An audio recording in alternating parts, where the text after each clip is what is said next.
По основ добивка, странските компании од државата за 9 месеци изнеле 206 милиони евра.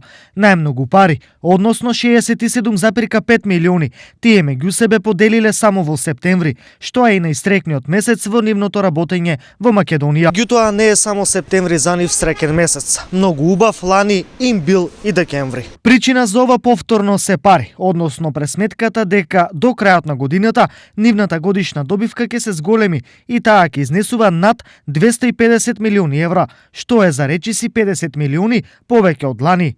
По година, добивката на странски компании во Македонија е следната. 2012 135,6, 2013 128,4, 2014 364,2, 2015 138,3, 2016 201,6, 2017 230, 2018 202,8 и 2019 250 милиони евра. Освен колку, интересно е да се каже и кои фирми од нашата држава изнесуваат најмногу пари на име дивиденда или добивка за акционерите.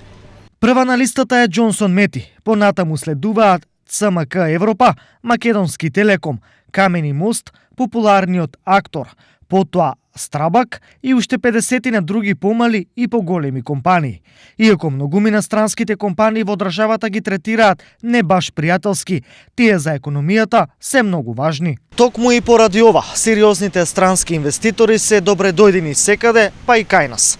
Иако многу често наши бизнисмени ќе навлечат од дело на странски, па со фирми од некоја далечна земја се појавуваат овде.